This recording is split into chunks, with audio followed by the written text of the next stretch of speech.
আমরা এই বাংলাদেশকে গড়ে তুলব।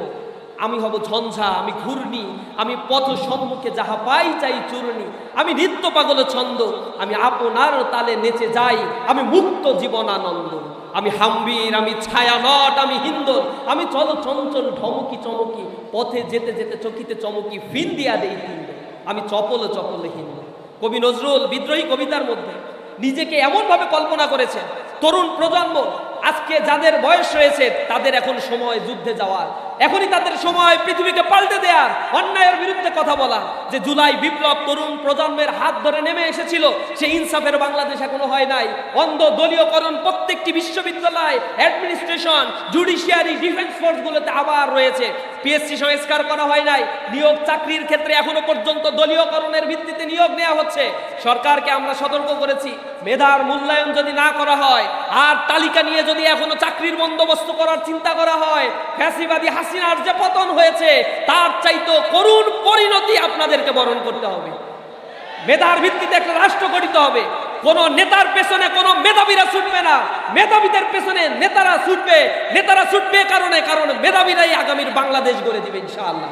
তো ইসলামী ছাত্র শিবির এইখানে নিয়ে আসছে, আসার পরে কিছু হয়তো বই দিবে, কি দিবে আমি জানি না, একটা ক্রেস্ট দিবে বা কিছু বই খাতা দেয়। বিভিন্ন জায়গায় এই প্রোগ্রামগুলো সারা দেশব্যাপী আমরা নবীন বরণ প্রোগ্রাম, A+ সংবর্ধনা একটা মৌসুম চলছে।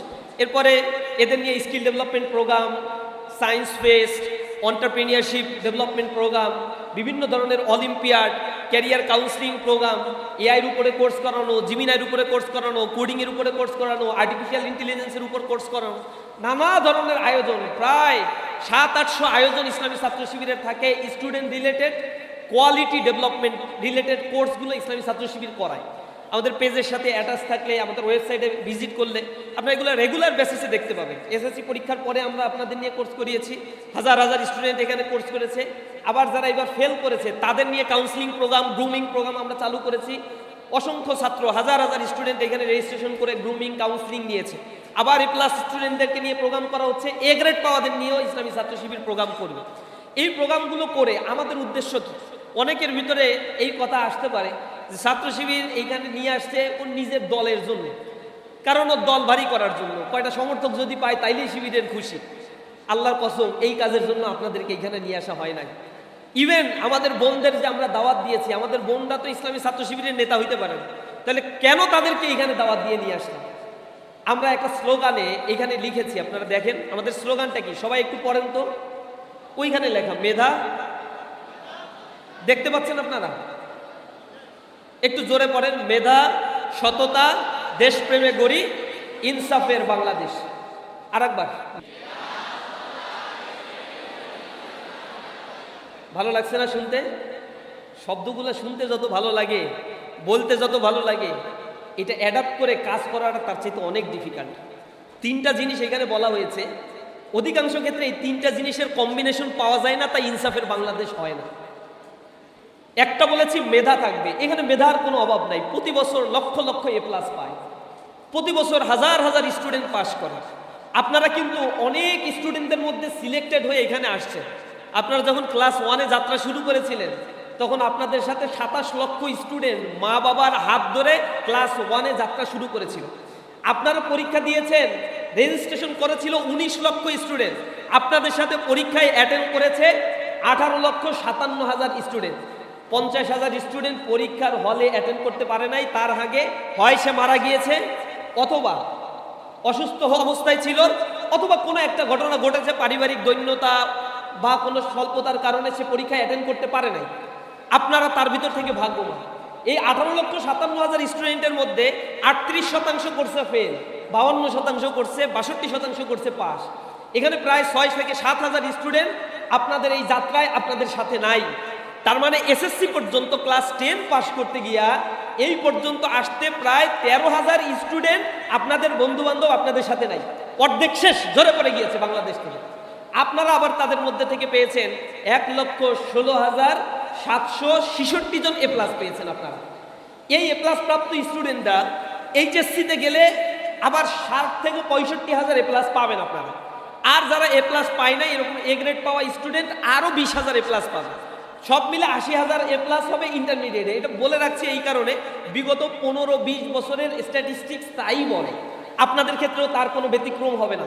কারণ এ প্লাস পাওয়ার পরে অনেকে অহংকারী হয়ে যায়, অনেকে পড়ে না, first year is rest year, second year don't care, এরপরে গিয়া পরীক্ষার হলে গিয়ে দেয় আর পাশ করা কপালে জুটছে না। এখন যারা আপনারা এ প্লাস পেয়ে এখানে এসে বসেছেন 1,16,000 স্টুডেন্ট, তারা কি আসলে সবাই বিশ্ববিদ্যালয়ে পড়তে পারবেন? তারা কি সবাই মেডিকেলে পড়তে পারবেন? তাদের কি অ্যাম্বিশন থাকলেও ইঞ্জিনিয়ারিং বিশ্ববিদ্যালয় বুয়েটে পড়তে পারবেন, বা চুয়েটে পড়তে পারবেন, বা রুয়েটে পড়তে পারবেন, বা কুয়েটে পড়তে পারবেন? It's not possible. কারণ বাংলাদেশে সরকারি বিশ্ববিদ্যালয় মেডিকেল কলেজ মিলে সিট আছে 62,000। এখন এই সিটের মধ্যে আবার কিছু আছে পালি, দর্শন, ফার্সি, উর্দু, আরবি, এগুলোতে অনেকেই পড়তে চায় না। এগুলো যদি বাদ দেই তারপরে সিট আছে মাত্র 58,000। এর মধ্যে থেকে 7,500 স্টুডেন্ট আছে মেডিকেলে পড়তে পারবে, তার ভিতরে 4,500 স্টুডেন্ট সরকারি মেডিকেলে পড়তে পারবে। আর বাকি যাদের বাবার অনেক টাকা আছে, 25 লক্ষ টাকা দিয়ে যারা ভর্তি হইতে পারবে, তারাই কেবল বেসরকারি মেডিকেলে পড়তে পারবে। ইঞ্জিনিয়ারিংয়ে যারা পড়তে যাইবেন তাদের মধ্যে মাত্র 4,000 4,500 স্টুডেন্ট এই ইঞ্জিনিয়ারিং বিশ্ববিদ্যালয়ে ভর্তি হতে পারবে। বুয়েট, কুয়েট, চুয়েট, রুয়েট, এই জায়গায় মাত্র 4,000 4,500 স্টুডেন্ট ভর্তি হতে পারবে। পরীক্ষা দিবে প্রায় 60,000 স্টুডেন্ট। তার মানে এই যাত্রা কতটা কঠিন হবে আপনাদের জন্য, এটা সহজেই অনুমেয়। শুধু তাই না, বিশ্ববিদ্যালয়ে যে 50,000 বা 52,000 সিট আছে, এই 52,000 সিট যদি দিতে হয়, অনেকেই এ গ্রেড পাওয়া স্টুডেন্ট এসএসসি এইচএসসিতে কোনোদিন এ প্লাস পায় নাই, এমন স্টুডেন্টরাও ইউনিভার্সিটিতে পড়ে, তার সংখ্যা 25-30% হয়ে যায় কখনো কখনো। Can you imagine? তার মানে ডাবল এ প্লাস পাওয়া ছাত্ররাও ইউনিভার্সিটিতে, মেডিকেল কলেজ আর ইঞ্জিনিয়ারিংয়ে ভর্তি হওয়ার সুযোগ বাংলাদেশের আসপেক্টে পায় না। অনেকে বিদেশে চলে যায় হায়ার স্টাডি করতে, দেশে সুযোগ পায় নাই, আইএলটিএস দেয়, এরপরে বিভিন্ন ধরনের কোর্স করে, কোরিয়ান কোর্স, জাপানি কোর্স, জার্মানি কোর্স করে বিদেশে চলে যায়। আর অনেকে আছে ন্যাশনাল কলেজে পড়ে, যেখানে ক্লাস করতে হয় না, টিচার নাই, বরাদ্দ ভালো না, ক্লাসরুমের অবস্থা খুবই খারাপ, বৃষ্টি পড়লে ওই ক্লাসে যাওয়া যায় না, নানা কানা অবস্থা, সারাক্ষণ আন্দোলন, সংগ্রাম, মিছিল, মিটিং, রাজনৈতিক ভায়োলেন্স চলতেই থাকে। সুতরাং লেখাপড়ার লাইফটা বিষিয়ে তোলা হয় তাদের। তাহলে এখন এই যাত্রার এই পর্যন্ত যে আপনারা আসছেন, ইসলামী ছাত্র শিবির আপনাদেরকে ওই সতর্ক করার জন্য এখানে নিয়ে আসছে। এই লক্ষ লক্ষ স্টুডেন্টদেরকে সারা দেশব্যাপী যে এ প্লাস সংবর্ধনা আমরা দিচ্ছি, আমরা আপনাদেরকে যেমনিভাবে উইশ করি, আপনাদেরকে তেমনিভাবে আমরা আরও বেশি সতর্ক করতে চাই ভবিষ্যতের জীবন বিনির্মাণের জন্য, যেন আপনারা এই 2 বছরের যে ট্রানজিশনাল পিরিয়ড, এই পিরিয়ডের মধ্যে যেন নিজেদেরকে আপনারা হারিয়ে না ফেলেন। 2টা বছর কম্পিটিশনের এই জায়গায় যেন নিজেদেরকে টিকিয়ে রাখতে পারেন। এখন দ্বিতীয় কথায় আসে, যারা আপনারা এ প্লাস পেয়ে ইউনিভার্সিটিতে ভর্তি হবেন বা কোনোভাবে কোনো কিছু একটা করে কোনো জায়গায় চলে গেলেন, মেধার কোনো অভাব আপনাদের নাই। প্রবলেমটা হচ্ছে দ্বিতীয় পয়েন্টে সততা, আর একটা হচ্ছে দেশপ্রেম। অধিকাংশ মানুষের এই সততা নাই। আমাদের দেশে মেধার কোনো সমস্যা নাই, প্রবলেমটা হচ্ছে এই সততা। আমি যে এইটা খাবো না, আমি একজন ডাক্তার হওয়ার পরে আমার চেম্বারে আমি বসে থাকি, আর বিভিন্ন ওষুধ কোম্পানির লোকজন এসে আমাকে প্রলুব্ধ করে, এসি দেয়, আমার ঘরে বিশাল বিশাল অট্টালিকা তৈরি করে দেয়, এরপরে ফ্রিজ তৈরি করে দিচ্ছে। এর বিনিময়টা কি? ডাক্তার ওই কোম্পানির ওষুধ লেখে কিনা এটা দেখার জন্য আবার দারোয়ান ফিট করা থাকে হাসপাতালে। দেখবেন ডাক্তারের চেম্বারের সামনে দারোয়ান দাঁড়ানো, ওই দারোয়ানের পোশাকে না, ওই দারোয়ান সাদা ড্রেস পরা, সাদা শার্ট পরা আর কালো প্যান্ট পরা, ডিউটি সকাল থেকে সন্ধ্যা। আপনি বের হওয়ার সাথে দেখি কি ওষুধ লিখছে, হ্যাঁ ভালো ওষুধ লিখছে, যান নোট করে রাখে। এরপরে ওই ডাক্তারের কাছে আবার রিপোর্ট করে, আপনার এসি দিয়ে গেলাম, ফ্রিজ দিয়ে গেলাম, কত কিছু দিয়ে গেলাম, মোটরসাইকেল দিলাম, গাড়ি দিলাম, ড্রাইভারের ভাড়া দিচ্ছি, এরপরে আমাদের ওষুধটা আপনি লেখেন না। এরপরে ডাক্তারের তো আছে টেস্ট একটা লিখে দিবে, টেস্ট একটা লেখার পরে তার 40% অমুক জায়গা থেকে করান, আমার নামে যাবেন, কম নিবে। টেস্টের দাম হচ্ছে, টেস্ট করাইতে লাগে 100 টাকা, লিখে রাখবে 800 টাকা। ডাক্তারের কাছ থেকে আসছেন এই জন্য 20% ছাড়, এই 20% ছাড়ে হচ্ছে 600 টাকা। এই 600 টাকার মধ্যে 40% আবার যাবে ডাক্তারের কাছে, আর যে টাকাটা থাকবে এখান থেকে তার ভিতরেও অন্তত কস্টিং ওই প্রতিষ্ঠানের 100 টাকা তাদের লাভ। এইভাবে করে চলছে ডাক্তারি এই বাণিজ্য। সবাই না, ডাক্তারদের মধ্যে কিছু অংশ মানবিক ডাক্তার রয়েছে। অধিকাংশ ক্ষেত্রেই আমরা এই জিনিসটা দেখতে পাই। নসিকাতার একটা গান ছোটবেলায় আমরা শুনতাম, ও ডাক্তার তুমি কত শত পাশ করে এসেছো বিলেত ঘুরে, তোমার আছে ক্লিনিক আর চেম্বার। ও ডাক্তার, ডাক্তার মানুষ তো মানুষ নয়, আমাদের চোখে সে তো ভগবান। কসাই আর ডাক্তার একই তো নয়, কিন্তু দুটোই আজ প্রফেশন। কসাই জবাই করে প্রকাশ্য দিবালোকে, তোমার আছে ক্লিনিক আর চেম্বার। ও ডাক্তার, তোমার গৃহিণী যে গয়না পরেন দেখেছো কি তাতে কত রক্ত? তোমার ছেলের চোখে দেখেছো কি কত ঘৃণা জমা অব্যক্ত? তোমারও অসুখ হবে তোমারই দেখানো পথে, তোমাকে যদি দেখে কোনো ডাক্তার। ও ডাক্তার, ওই ডাক্তারের চেম্বারে যারা যায়, যেভাবে সবাই করে, যে পরিমাণে টেস্ট দেয়, ইথিক্স নাই, নর্মস নাই, অথচ এই মেডিকেলে পড়তে গিয়ে যে পরিমাণে টাকা খরচ হয়, জনগণের ট্যাক্সের টাকা এই মেডিকেল কলেজগুলো পরিচালিত হচ্ছে। একজন ডাক্তারও বলে না আমি আমার জীবনে অন্তত সপ্তাহে একদিন ফ্রি চিকিৎসা দিব, এই জনগণের জন্য আমি খেদমত করব, যাদের ট্যাক্সের টাকা আমি পড়াশোনা করেছি। মেধা ছিল, সততা নাই, দেশপ্রেম নাই, দেশকে নিয়ে ভাবে না, আগামীর প্রজন্মকে নিয়ে ভাবে না, তরুণ প্রজন্মকে নিয়ে ভাবে না। ইনসাফের বাংলাদেশ কিভাবে হবে? ইসলামী ছাত্র শিবির সেই ইনসাফের বাংলাদেশ গড়ার জন্য তরুণ প্রজন্মকে সাথে নিয়ে একটি আন্দোলন গড়ে তুলতে চায়। যে আন্দোলনের মূল কথাই হচ্ছে একটি কল্যাণমুখী রাষ্ট্র আমরা গড়ে তুলব। তোমরা তো আসো আমাদের সাথে, আমরা সবাই মিলে নতুন একটি বাংলাদেশ গড়ে তুলব। আমরা হব ভোর বিহানে পাখির কলরব, জাগিয়ে দেব ঘুমিয়ে থাকা মানুষগুলো সব। প্রত্যেকটা অন্ধকারের বুকে কুঠারাঘাত করে প্রভাতের রাঙা সূর্য উদয় ঘটিয়ে আমরা এই বাংলাদেশকে গড়ে তুলব। আমি হব ঝঞ্ঝা, আমি ঘূর্ণি, আমি পথ সম্মুখে যাহা পাই চাই চূর্ণি, আমি নিত্য পাগল ছন্দ, আমি আপনার তালে নেচে যাই, আমি মুক্ত জীবনানন্দ।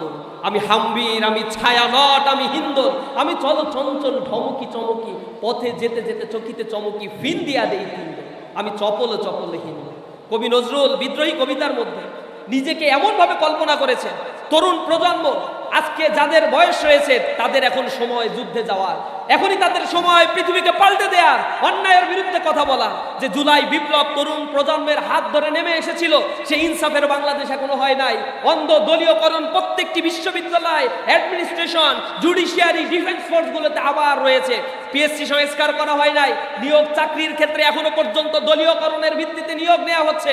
সরকারকে আমরা সতর্ক করেছি, মেধার মূল্যায়ন যদি না করা হয় আর তালিকা নিয়ে যদি এখনো চাকরির বন্দোবস্ত করার চিন্তা করা হয়, ফ্যাসিবাদী হাসিনার যে পতন হয়েছে তার চাইতে করুণ পরিণতি আপনাদেরকে বরণ করতে হবে। মেধার ভিত্তিতে একটা রাষ্ট্র গঠিত হবে। কোন নেতার পেছনে কোন মেধাবীরা ছুটবে না, মেধাবীদের পেছনে নেতারা ছুটবে। নেতারা ছুটবে কারণ মেধাবীরাই আগামীর বাংলাদেশ গড়ে দিবে ইনশাআল্লাহ। ইসলামী ছাত্র শিবির সেই মেধাবীদের পিছনে ছোটে। ইসলামী ছাত্র শিবির যারা করে তাদেরকে মেধাবী করে গড়ে তোলার দায়িত্ব ইসলামী ছাত্র শিবিরের। সুতরাং সেই নতুন বাংলাদেশ গড়ে তোলার সেই স্বপ্ন আমাদের দেখতে হবে। আগামীর 2টা বছর ইন্টারমিডিয়েটের সেকশন খুবই গুরুত্বপূর্ণ। কলেজে যাওয়ার পরে ভুলে যাবা না, কারো পিছনে পিছনে ঘুরে ঘুরে সময় নষ্ট করবা না।